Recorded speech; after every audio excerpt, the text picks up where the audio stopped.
ang atong Ginoo, no? Ang iyahang tuyo nga kita tanan malangit. No? Ang iyang gusto kita malangit. Sa iyang kagustuhan, sa iyang pagpaningkamot nga kita tanan malangit, iya't gibuhat ang tanan para mapadali ang atong pag-abot sa langit. Ha? Atong subayon.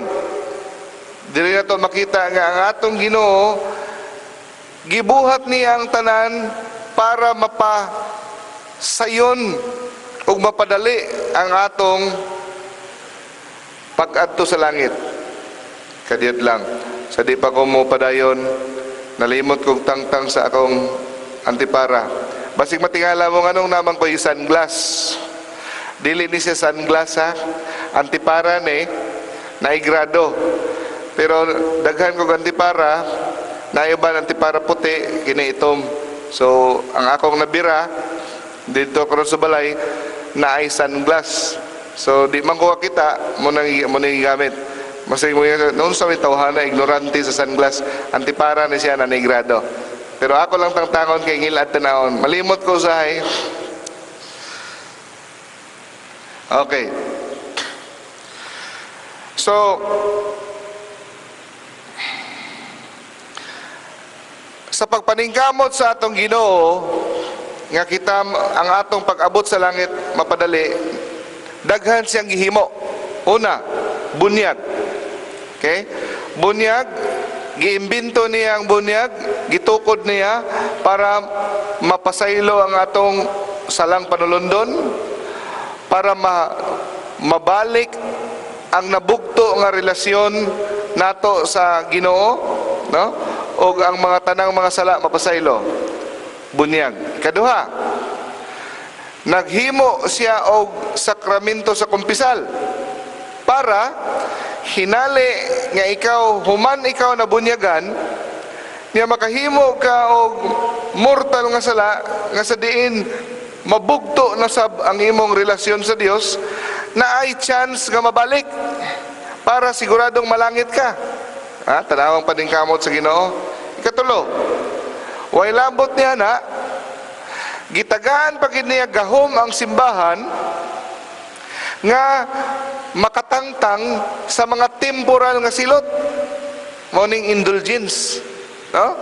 Nga mahuman kita mapasaylo ang atong sala, na apay mahabilin nga silot dito nga pagabayaran nato sa purgatorio, para mas masigurado nga kung pwede dili na ta mohapit sa purgatorio, para diri pa lang sa kalibutan matangtang na siya. Naghimo pagid ang Ginoo og gitawag nga indulgence para mapasayon. Way labot yan na sama sa ang Ginoo nato nga murag nagadali nagyod nga ang kalag makaabot sa langit diretso, wa nay hapit-hapit sa purgatorio.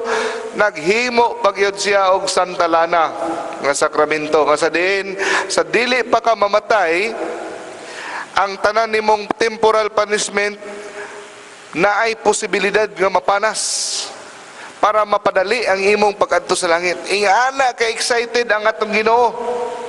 Ha? So, kung makahapit pa kita sa purgatorio, ato na gina siyang sayop. Kaya ang Ginoo nagtukod na sa mga pamaagi nga mapasayon ang atong pag-abot sa langit. Kuha ninyo mga ison? Ang ngalan sa Santa Lana sa una, anointing of the sick, ang ngalan niya sa una, extreme unction. Okay? Giusab ang ngalan na pagkabatikanto. No? Ang meaning sa extreme unction, last anointing, ang katapusang dihog. Giilisda na kinahadlok mga tao, extreme unction. No? Pag human extreme unction, giilisda na po, last anointing, samot. No?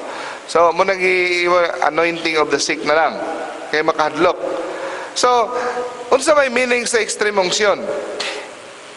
Actually, kuha na siya. Gitawag na siya extreme kay sa upat ka mga dihog siya ang pinaka last nga ihatag. Ang una nga dihog ginahatag sa bunyag, ikaduha kumpirma, ikatulo pagkapari, ang katapusang dihog sa anointing of the sick. Pero wala na nagpasabot nga kung makadawat ka sa anointing of the sick, mamatay na ka, no? So mo nang gilis na lang para di mahadlok ang tao. Okay? So asa man nato nagikuha nga bersikulo? Okay, lista.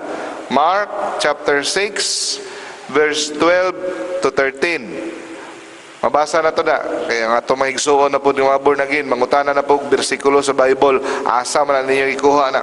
So diya, tudlo ninyo diya. O inyo mabasa diya. Go forth, preach that men should repent, and they cast out many devils, and anointed with oil many sick people, and healed them.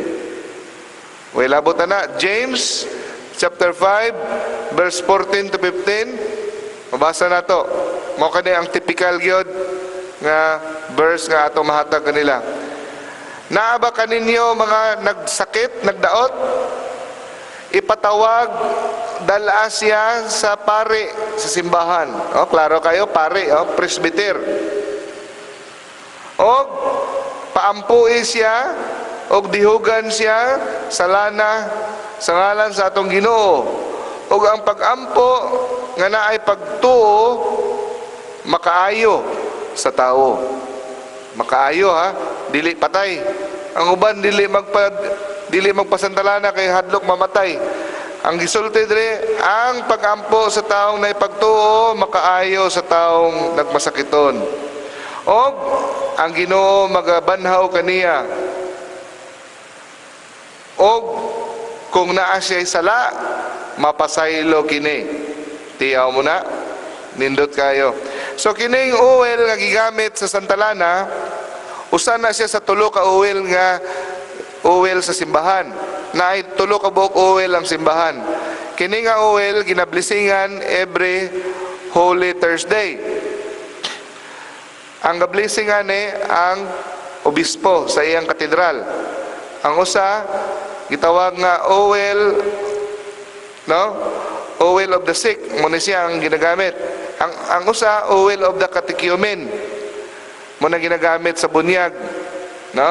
O sa ang isa holy chrism, lana sa krisma, ginagamit sa confirmation o sa bunyag pod. So tulo ra ka buk atong oil, ha? So ang ginasulti sa pare,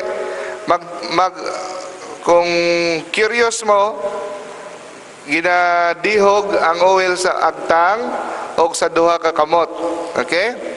O ang ginasulti sa pare, mao ni, through this holy anointing, may the Lord in His love and mercy help you with the grace of the Holy Spirit.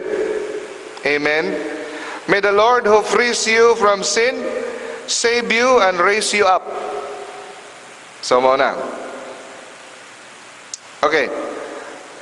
Kung ang tao gani magatubang sa kamatayon, meaning hapit na mamatay, or gidiagnose nga na cancer, moingon terminal na ikaw, na lang kayo unang kabulan, or sunod simana matay na ka, or tao gatinga sa dito sa ospital, basta gani ang tao magatubang sa iyang kamatayon, normal ra gyud, ha? Ako usbon. Normal ra gyud nga bation tagkahadlok o kakulba o grabe nga kakulba.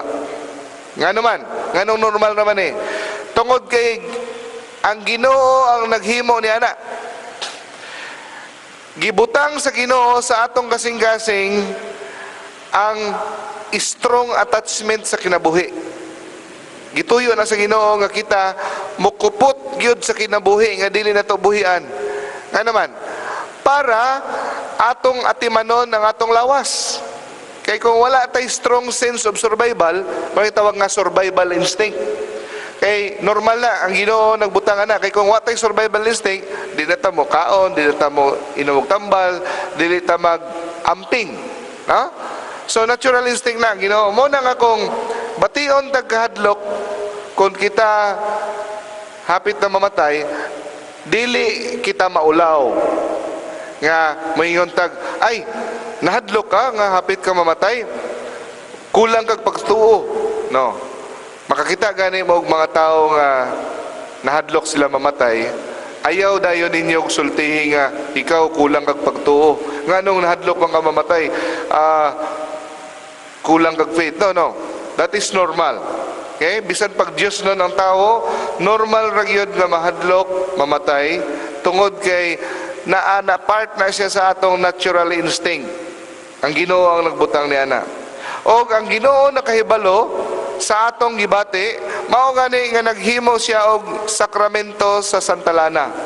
Kay ang Santa Lana nagahatag kini grasya nga atong madaog ang pagbating kahadlok, makahatag og grasya nga mahaganhagan ang kahadlok o basig mawala pa, no? It can remove all cause of fear. Muna nga to counteract this, Santa Lana dako kay tabang. Okay? Sa tanan nga sakramento, ang iyang epekto makahatag kanato og grasyang makasantos, makapadugang sa atong grasyang makasantos. Mao nay first function. Ikaduha, ang iyang sacramental grace. Ang sacramental grace sa Santa Lana nga kita mahimong maisog sa pag-atubang sa kamatayon. Ug dili sa kamatayon, mahimong maisog sa pag-atubang sa atong sakit, sa pagsugakod sa atong sakit. Okay?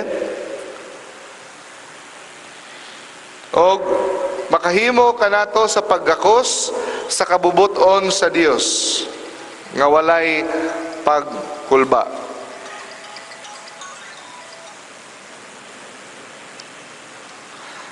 It is the grace which gives the soul the strength to face and conquer whatever may mark Satan's last temptation. Tiyaw mo na, kung kita di ay hapit na mamatay mga igsoon, daghan kaayong yawa magpalibot sa katre, sa kwarto. Gusto mo ilog sa atong kalag. Ay kabala ka, kay walay kay dili lang kayawa ang daghan, apil anghel daghan pod magilog. Mao na nga ang Santa Lana, kabalo ang Ginoo nga ang yawa maningkamot gyud nga ilugon ang atong kalag, tintalon ta ipawad-an ta og paglaom. Mao na nga naa ang Santa Lana para maghatag og grasya, no? Tagaan tag grasya nga makasugakod sa mga pag-atake sa yawa.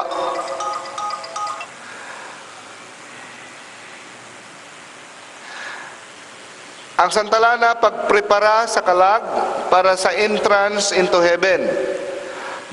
Kung ikaw makadawat sa Santa Lana, mapasaylo ang imong venial sin, no? Mahugasan ang imong mga sala sa mga nabilin nga mga sa imong kalag sa mga nabilin nga mga sala, no?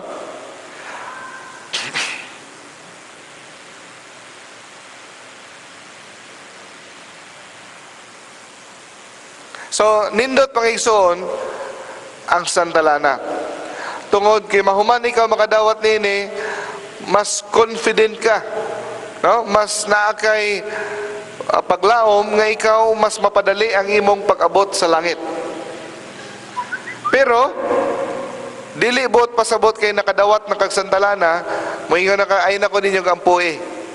Puy maghangyo gyapon ka sa imong mga higala, sa imong mga parente nga ampuan ka, kay di man ka kasigurado kung unsa ang imong pagkamatinud-anon, no, sa panahon nga ikaw nagdawat sa Santa Lana.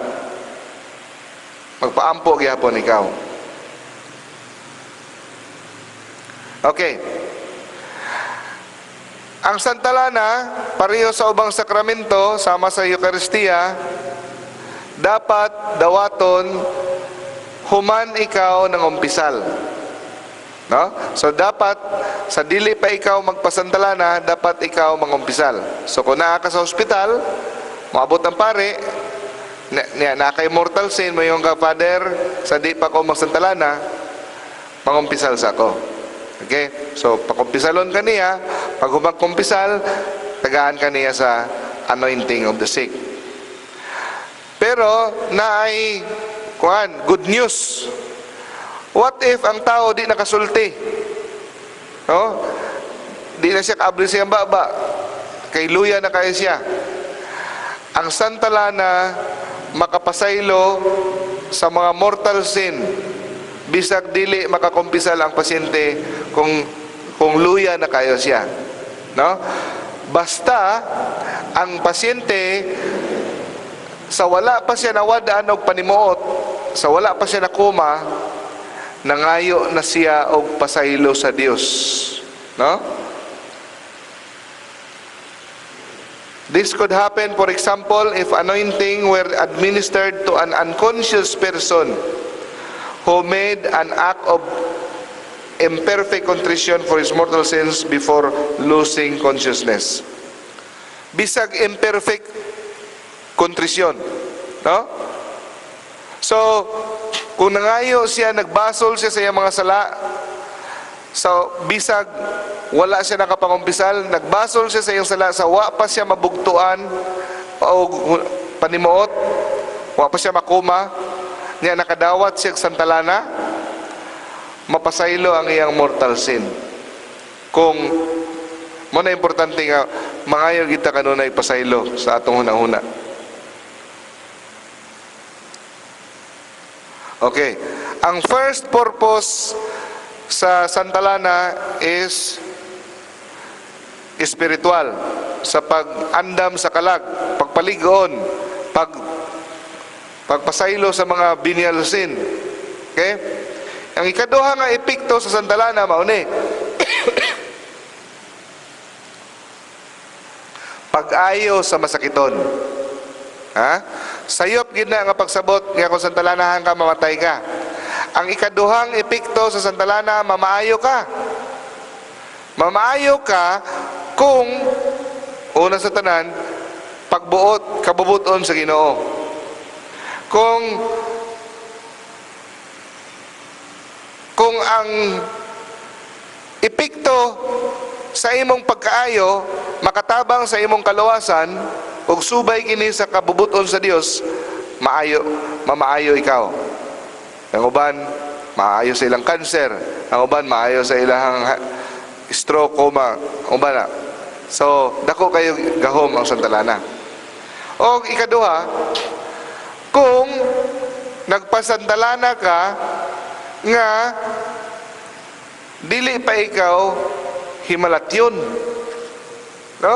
Ang uban mag-expect og miracle. Mga nagtinga na ba? Pasantalahan niya, tapos mag-expect pag yun nga mamaayo. Unsaon nimo pagpamaayo ana nga gitawag nimo ang pare, ulahi na kayo. Kung unta sayo-sayo pa nga maayo pa musturya, pagsik pang pasyente, dapat diha na. No? Dili kay manawag tag pare kanang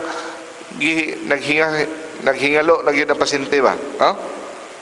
So kung kabubuton sa Ginoo, no? Daghan na kayo mga testimonya na mga igsoon nga human masantalanahan imbis mamatay na ayo. Ha? So ang recovery nga resulta sa santalana dili na siya abrupt, hinay-hinay lang. Natural causes. Next topic. Kano sa tawgon ng pare? Muna instruction. Kano sa? Bisan kinsa kuno nga tawo nga niabot sa edad nga naanay panimuot, pwedeng makadawat sa santalana kung siya namiligro ang kinabuhi niya sa sakit, sa aksidente o sa edad. Sa mga tao nga dili pwede makahimo og sala o sa mga tao nga wala pay panimuot, dili mo epekto ang santalana kanila. For example, mga abnormal, mongguluid, inosente, dili pa kahimo og sala. dili na kinanglan ang santalana kanila kay wa man sila sala. Okay? Person who have not committed sin. Ang importante lang sa ila bunyag. Santalana dili na kinanglan. Kinanglan ang kandidato para makadawat og santalana dapat na ay danger of death. Kinanglan na ay peligro sa kamatayon. Ha? So, ang sundalo, mo sulong siya sa gira, peligro man siya mamatay. Pwede siya santalanahan daan? Dili. Wala may danger of death sa iyang lawas. Ha? Dili pwede. Ang tao nga patyonon, electric chair or lethal injection, kinahanglan ba isang talana? Dili gyapon pwede. Kinahanglan danger of death sa sakit, aksidente, o sa edad. Okay? Dili pwede ang sundalo o mga kwan. So, kinahanglan naagyod sila sakit sa ilang lawas or sa ilang katigulangon. Ang uban, no, luoy, daghan kayong pasyente nga di masantalanahan tungod kinsang sipyat sa nagbantay. Kaya ang uban, sayop nga gugma. Dili sila motawag og pare kay base kuno mahadlok ang ilang pasyente. Moingon nga mamatay na di ay ko, nagtawag naman mo pare. Sayop nga pag-interpret, no? Ignorance and misunderstanding will happen kung kita wala nakasabot kung unsa mangyod ang kahulugan sa santalana. Ha? Una sa tanan, ang sakramento sa santalana dili lang para sa mga nagtinga, kundi kung ang imong sakit tawgon nga ni sa doktor og critical, pwede na ikaw masantalana. Madiagnose ka na kay cancer, pwede na ikaw makadawat og santalana. Mabali, magmotor ka, nabali ang imong paa, na hospital ka, nabali imong tiil, pwede na ikaw kadawat og santalana. Ang prinsipyo is, basta gani mahospital ka nga nanginahanglan kag doktor kay seryoso imong sakit, na dengue ka, appendicitis ka, pwede na ikaw makadawat sa santalana kay ka na ay peligro, no? A good rule of the thumb follow that anytime a person is sick enough to have a doctor, he is sick enough for the priest to be advised. Nga na, kung ma-hospital ka nga nanginahanglan kag doktor, meaning seryoso na imong sakit, pwede na ikaw kadawat o santalana kung gusto nimo. Sa unang panahon, ang mga pare gusto makaila sa ilang mga parokyano, moadto og mga balay-balay. Pero karon lisod na ng balay-balay kay daghan na kahit pila ta ka milyon, no? Ang uban mo mga pare moadto sa mga hospital, no? Mo bisita. Nindot ni. Sulay kami sa una, naundang kami sa St. Vincent de Paul Society, SSBP, mo bisita kami sa Mars. Maglakaw-lakaw mi sa ward, mili may og tao nga among ampuan, usahay tunulan gamay. Daghan gyud kayo nagtinga nga kinahanglan og santalana, maluoy ka. Makaingon kag sus kumpare pa lang ko, no? Lami pang santalanahan pero di magin pwede. Ang pwede makasantalana pare ra gyud. No? Daghan gyud kaayong nanginahanglan. So maampo lang kita nga mudagan ang atong pare. Maampo kita nga ang atong pare makapangita og time sa mga pila kadaghan nga mga nanginahanglan og santalana. Adto mog Mars. Mars pa lang na, no? Sa mga daghan gigayo nga sa imong pag-ampo, sa imong pagstorya pa lang daan, makahatag na sa ila og kalipay. Bisag og mamatay na ilang pasyente, mastorya lang nimo. Walay tambal, walay nagtagad. Makafeel sila nga tao po di ay napa may mustorya na mo. Pwede ginayon na buhaton kada Biyernes nga activity. Kay kabahin nga na sa 7 corporal works of mercy. To visit the sick. So, dapat dili kita mahadlok kung naang pare,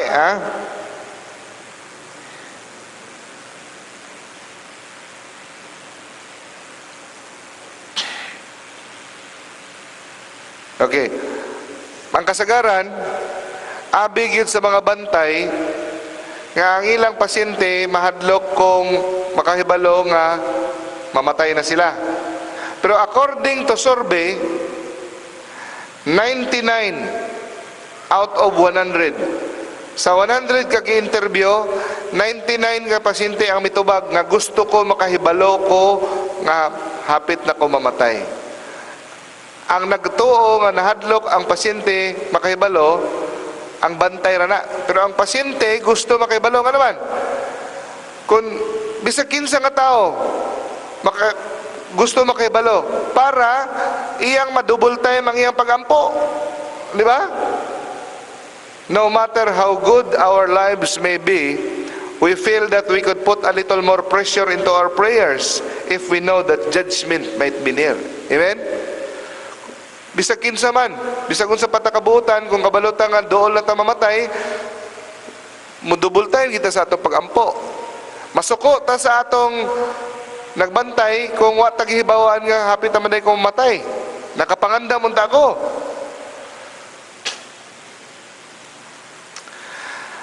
Walay nakasigurado kano sa mubulag ang kalag sa lawas mahuman mamatay.